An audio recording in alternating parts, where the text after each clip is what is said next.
महाशिवरात्रि। लोग कहते हैं यह शिव जी की शादी की सालगिरह है, लेकिन सच कहूं यह आधी अधूरी बात है। ये रात सिर्फ जश्न की नहीं बल्कि उस खौफनाक अंधेरे की गवाह है जब पूरी दुनिया खत्म होने की कगार पर थी। एक ही रात में 3 ऐसी घटनाएं घटी जिन्होंने ब्रह्मांड का नक्शा बदल दिया। जरा सोचिए, एक तरफ शादी की शहनाइयां थीं, तो दूसरी तरफ मौत का जहर, और तीसरी तरफ एक ऐसी आग थी जो ब्रह्मा और विष्णु का घमंड चकनाचूर कर रही थी। अगर आप यह वीडियो 16 फरवरी से पहले देख रहे हैं तो सावधान हो जाइए, क्योंकि आज हम शिवलिंग के प्रकट होने की वो कहानी सुनेंगे जिसे सुनकर आपके रोंगटे खड़े हो जाएंगे। कहानी पर आते हैं। एक बार ब्रह्मा जी और विष्णु जी में युद्ध छिड़ गया। दोनों लड़ रहे थे कि मैं महान हूँ। नहीं, मैं तुमसे ज्यादा महान हूँ।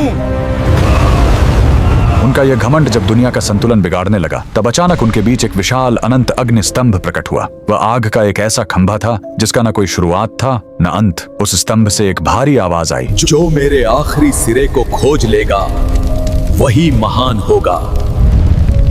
ब्रह्मा जी हंस बनकर ऊपर उड़े और विष्णु जी वराह बनकर नीचे गए। हजारों साल बीत गए, विष्णु जी को अंत नहीं मिला। उन्होंने अपनी हार मान ली, लेकिन ब्रह्मा जी ने वापस आकर झूठ बोला कि उन्हें अंत मिल गया है। उसी पल उस आग से काल भैरव प्रकट हुए और सजा के तौर पर उन्होंने ब्रह्मा जी का वो सिर काट दिया जिससे उन्होंने झूठ बोला था। उनका अहंकार टूट गया। चूंकि शिव जी आग के रूप में आए थे, वो बहुत गर्म थे। तब देवताओं ने उन्हें शांत करने के लिए उन पर जल और दूध चढ़ाया। यही वो पहला दिन था जब शिवलिंग पर रुद्राभिषेक की शुरुआत हुई। लेकिन कहानी यहीं खत्म नहीं होती। एक बार जब देवता श्रीहीन यानी कमजोर हो गए थे, तो अपनी शक्ति वापस पाने के लिए समुद्र मंथन हुआ। सबको उम्मीद थी अमृत की, लेकिन निकला क्या? हलाहल विष। पूरी दुनिया जलने लगी। तब फिर वही भोलेनाथ आगे आए। संसार को बचाने के लिए उन्होंने उस उबलते हुए जहर को पी लिया और अपने कंठ में रोक लिया। जहर की गर्मी से शिव जी का शरीर तपने लगा। उस जलन को शांत करने के लिए सभी देवताओं ने उन पर पूरी रात गंगा जल, दूध और बेलपत्र चढ़ाया। उन्हें नींद न आ जाए इसलिए पूरी रात देवताओं ने गीत गाए और जागरण किया।